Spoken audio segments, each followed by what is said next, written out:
Capricorn, this is for you. Message sa'yo today. At ito ay May 8 na, guys. Okay, May 8, 2026. Simula sa araw na to, yun yung message. Capricorn, para to sa'yo. I need one message dito na mahalaga for you. At mahalaga ito. Okay, Capricorn, this is for you.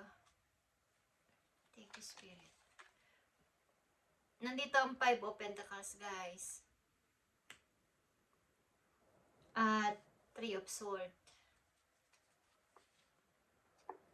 Something na may mga nagpa-broke sa inyong puso at gusto ninyo itong ay itama o maging okay ulit sa mga susunod ninyong gagawin sa buhay. Okay. Kakulangan ito sa mga taong tumutulong o tutulong sa inyo, guys. Maaaring kakulangan sa pera at may mga taong hindi kayo binibigyan ng pabor, ng help. At kung meron man, nahihiya kayo humingi ng tulong sa iba, hindi nataas ang inyong pera o hindi naman tumataas ang inyong sahod, hindi rin tumataas ang inyong ipon. Sobrang maraming dumarating na pagsubok sa inyo, guys, sa ilang Capricorn nandito. At mahirap i-maintain ang pag-ipon. Okay. Maaaring may pinagtitiisan kayo sa ngayon na mahirap na sitwasyon sa ilang Capricorn. Tingnan natin ito, guys. Capricorn. 5 of Pentacles is here para sa mga Capricorn.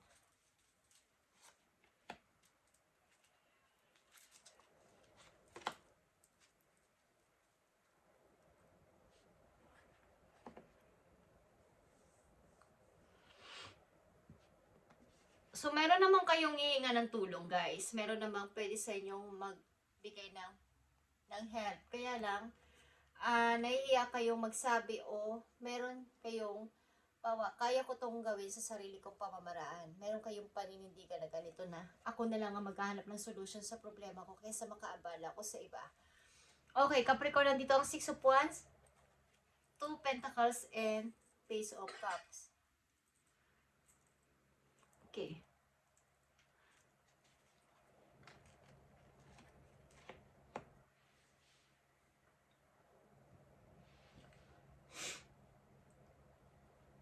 So, andito yung inyong pag-moving.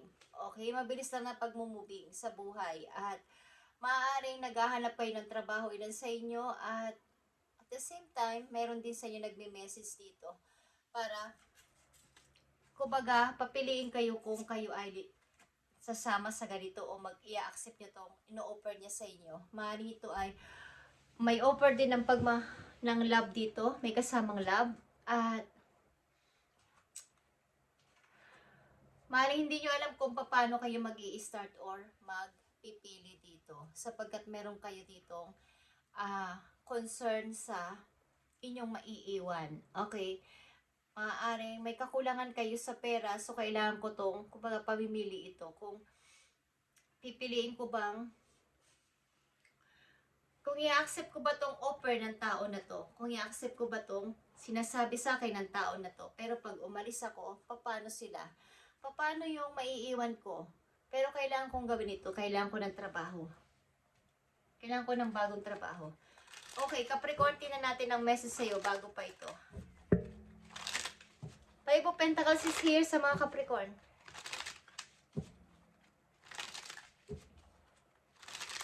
So, nagdadalang isip kayo kung i-accept nyo ang message ng tao na to sa inyo. Tingnan natin. 5 of Pentacles sa inyong mga nakaraan. Anong kaugnayan nito sa inyo, guys? Queen of Swords is here. Okay. Andito ang Ace of Cups, Temperance, and the Empress. Okay. Maaaring kayo ay isang single parent dito, guys. At maaaring may mga dumating man sa inyo na mga magagandang pagkakataon sa inyo nakaraan is andito yung pagka-delay. Okay. Pagka-delay sa inyong dumating na opportunity at maaaring kayo ay butihing mother dito, butihing father na nag-aalaga ng inyong mga anak o meron kayong anak na kasama. Okay guys? But andito yung pagka-delay sa inyong mga pangarap sa buhay. Okay, sa mga nauna ninyong taon, mga taon na lumipas sa inyo is merong pagka-delay sa inyong mga plano. Okay. This time, meron nag-o-offer sa inyo dito, Capricorn, at maaring ito ay pinag-iisipan nyo kung inyong igagrab. Kukunin ba to? Sasagot pa kayo dito ng oo. Nagja-juggling kayo dito, guys. Okay, tingnan natin to.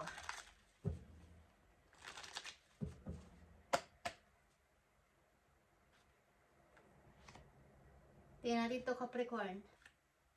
So, nandito ulit ang The Empress. Kung ito ay inyong i-accept is, matutupad ulit ang inyong matagal na pangarap na naudlot. Okay? Magkakaroon ulit kayo ng, kumbaga magkakaroon na kayo ng kasaganaan sa pera. Dito kung i-accept nyo ang offer na to. May takot kayong tanggapin ito guys, at natatakot kayo maybe na magtiwala. Okay, nagtatakot kayo na baka hindi nyo to kayanin ang responsibilidad na to na mangyayari sa inyo kung kayo ay magkakaroon ng pag-alis dito. Hindi ko alam kung kayo ay nasa isang relasyon na kayo ay nahihirapan na sa relasyon na to at gusto nyo na lumaya sa sitwasyon na to at umaksep ng ibang offer. Okay? Maaaring paglipat din ito o pag-alis. Guys, pag-alis sa sitwasyon na kayo ay hirap na sa inyong kalagayan. But may konti kayong takot na baka hindi ko to kayanin mag-isa o hindi ko to kayanin na i-handle na ako yung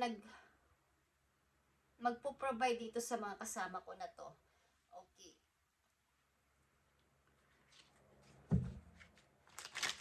But kung i-accept nyo to guys, maaaring matutupad ang inyong matagal na pangarap na. Okay, magkaroon ng magandang buhay at kalayaan sa pera. Andito ang Nine of Pentacles, the Empress again, and the Four of Wands. Something na kayo ay may balak din bumili ng bahay. Ilan sa inyo? Capricorn.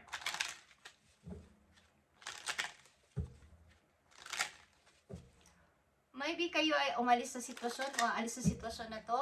Pagamat hindi nyo kaya o wala kayong kakayanan na i-handle ito.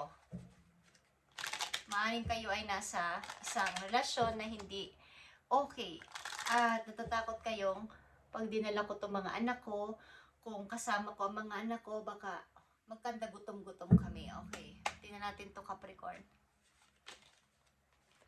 So, nandito ang The Cat at ito ay independence. Katulad ng isang pusa guys, gawin nyo ang lahat para kayo ay mamuhay na komportable. At magtiwala sa sarili, katulad ng isang pusa. You are being encouraged to develop balance between independence and time of togetherness. This also indicates that you would greatly benefit from a profound journey of self-discovery. Learn to enjoy time spent with yourself. Okay, katulad ng isang pusa.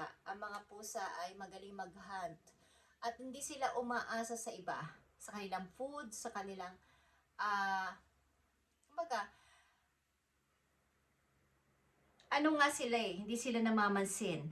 Okay, kaya nilang buhayin ang sarili nila, mga pusa. At sila ay gusto nila yung mga komportableng.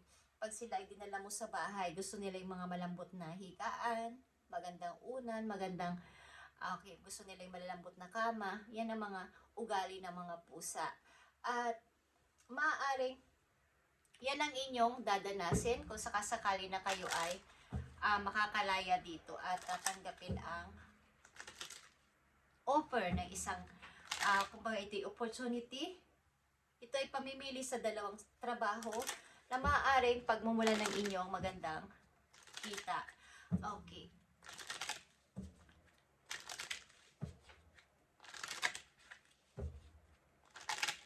Kumbaga pag discover ito sa inyong kakayanan guys, sapagkat kayo ay takot na kung kayo ay mag-iisa, kung kayo'y aalis, kung kayo ay mag-iisip na itry ang isang bagay, baka hindi ko kaya, is kakayanin nyo, Capricorn. Okay, nandito ang dalawang the Empress for you. At ito ay isang matagumpay na person na kumbaga ay may kalayaan sa lahat ng bagay. Nag-grow sa sarili at mag-grow din sa kapirahan. Okay? Capricorn, tingnan natin ang message pa po you o advice.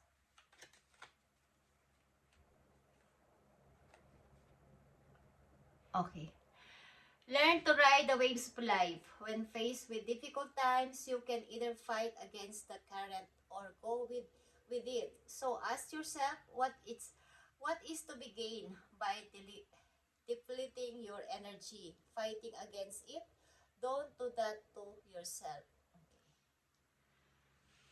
So kung kayo ay nakakaranas ng difficult situation sa ngayon, guys, is pag-aralan nyo sumabay sa agos ng sitwasyon muna. Huwag niyong kontrolin ito at huwag niyong kumbaga kung yun ang dumating na opportunity, why not na hindi niyo itry? Katulad ng cat, katulad ng pusa, is lagi silang ako curious sa anumang bagay na nakikita nila. Okay? Lagi silang nagmamasid, lagi silang naku-curious, ano to, ano yan? So, kanilang inoobserbahan bago nila ito kainin or ihan. Okay? Hindi mo na sila sunggab ng sunggab. So, andito yung maaari kayong na nakaharap ngayon sa sitwasyon na kailangan kong mamili. Kailangan kong magtrabaho sa mas magandang company, sa mas magandang lugar, na tataas ang sahod ko. Okay?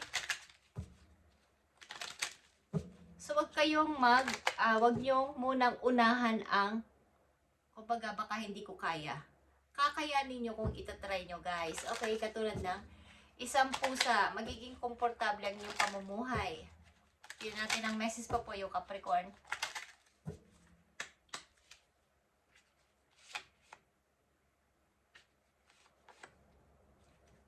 Okay, nakikita nyo tong sudden wealth. Kayo ay hindi inaasahang lalago sa kapirahan. Capricorn, ito ay 37 at ito ay lucky number para sa inyo, okay? So, kayo dito ay merong dapat i-balance.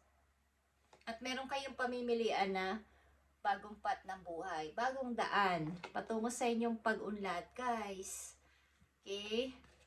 Andito ang occupation, kahit ano pang gawin ninyong pagtatrabaho sa inyong kasalukuyang trabaho, walang nangyayari. Walang pag-unlad, walang pagtaas ng sahod, walang pagtaas ng position.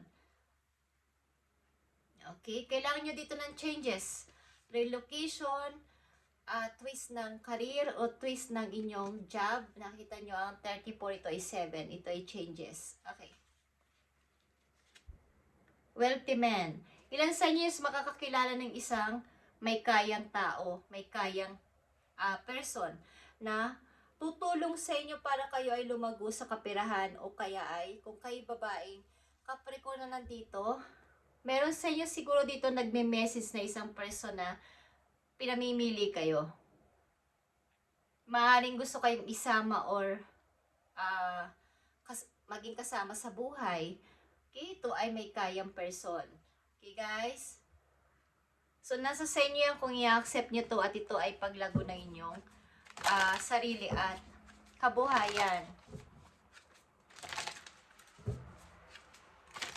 Maring papakasalan ka dito o gusto kang pakasalan, Capricorn. Kay wealthy man. Magiging maunlad ka pagdating ng panahon.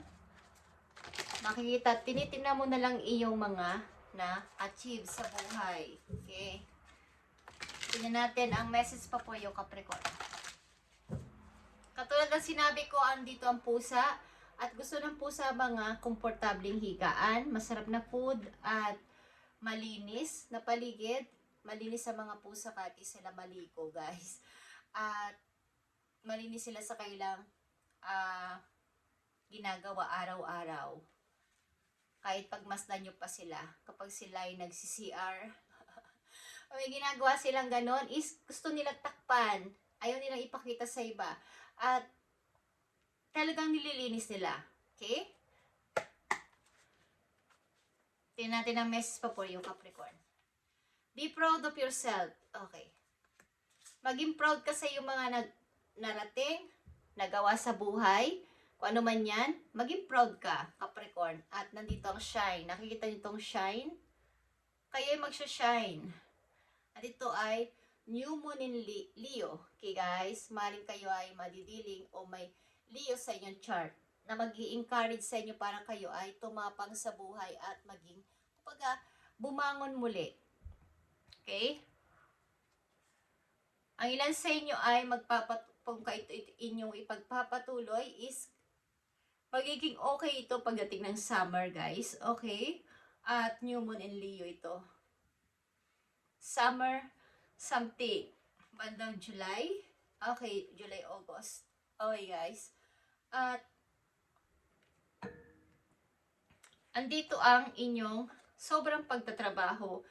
At maaaring, sabi ko nga kanina, mayroon sa inyo ditong magme-message o nagme-message na sa inyo at may konting pagkagulo sa inyong isip sapagkat may pamimili dito. Something ito ay relocation din. Relocate. Okay, Capricorn. At matutupad nyo ang pangarap nyo dito. Hindi ko alam kung kayo ay involved sa isang relasyon na on and off relationship or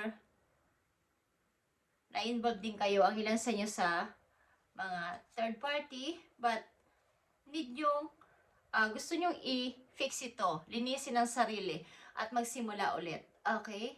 Thank you, Capricorn, and God bless. Ito ang inyong message today. Thank you and God bless. At pag-isipan mo to, magkakaroon ka dito ng kalayaan sa kaperahan at maaari lang sa inyo ay ikakasal o may mag-aalok ng kasal sa inyo kung babae kayo at maaring naglo-looking back ang ilan sa inyo na baka bumalik si ganito, baka mag-import pa si ganito. Kaya yung inyong mga dumarating na opportunity na may miss nyo or hindi nyo nakikita sapagkat mayroon kayong hinihintay pa. At kapag nakita nyo ang message na to at ganito inyong sitwasyon, huwag na kayo magpatumpik-tumpik pa at harapin nyo inyong, kapag marami pa kayong madidiscover sa inyong sarili, huwag nyo limitahan. Maging proud din kayo sa inyong sariling naabot o mga nagawa sa buhay. Thank you, Capricorn, and God bless.